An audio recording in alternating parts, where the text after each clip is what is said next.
Hello, my name is Gabe Zollner. A friend of mine sent me some information and I wanted to share it. I'm going to read most of it because I can't just rattle off the top of my head. And this is to do with, our ex-president and the woman that wants to be president. You know what I mean? First of all, I don't see how she can. She's had 2 blood clots. But anyway, let's just focus on these 2 individuals. Okay, now what's interesting is that Bill and Hillary both got around $12 million for there to be written memoirs. I don't know why. I mean, it reads like a trash magazine. But here's some help for them since their memories are getting a little bit old. Bill and Hillary, 1970. Bill Clinton's military career. Now this is really interesting because this guy was the commander-in-chief. You know what I mean? Billy was commander-in-chief. You know, it goes back to do as I say, not as I do. You know what I mean? Anyway, Bill Clinton registered for the draft on September the 8th, 1964. He accepted all contractual conditions of registering for the draft selective service, and his number was 326-46228. Bill Clinton classified 2S on November 17th, 1964. Bill Clinton reclassified 1A on March the 20th, 1968. Bill Clinton ordered to report for induction on July 28, 1969. Bill Clinton refuses to report and is not inducted into the military. Interesting. Bill Clinton reclassified 1D after enlisting the United States Army Reserves on August 7, 1969, under authority of Colonel E. Holmes. That's H-O-L-M-E-S. Clinton signs enlistment papers and takes the oath of enlistment. Oh yeah, that's important. These guys all take oaths. That was very important. Bill Clinton fails to report to his duty station at the University of Arkansas, ROTC, September 1969. He must have got the dates confused. Bill Clinton reclassified 1A on October the 30th, 1969 as enlistment with Army Reserves is revoked by Colonel E. Holmes, that's H-O-L-M-E-S, and Clinton now AWOL. Who else was AWOL? Oh yeah, Obama was over this Benghazi deal. But then he wasn't, but they say he was, they say he wasn't. So it gets very confusing. Anyway, let's go back to Clinton here.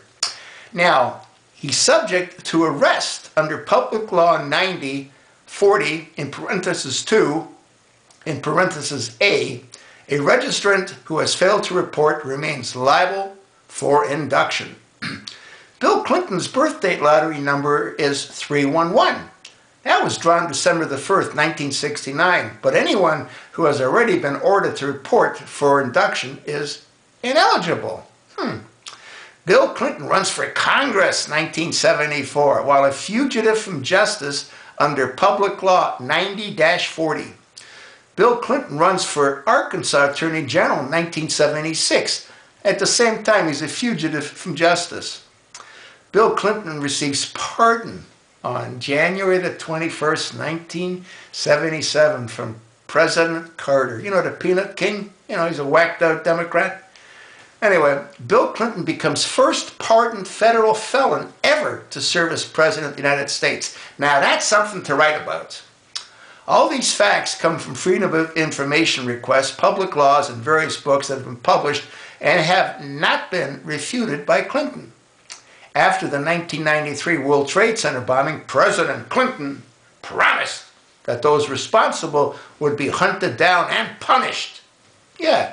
After the 1995 bombing in Saudi Arabia, which killed 5 U.S. military personnel, Clinton promised that those responsible would be hunted down and punished. After the 1996 Khobar Towers bombing in Saudi Arabia, which killed 19 and injured 200 U.S. military personnel, Clinton promised those responsible would be hunted down and punished. Yeah.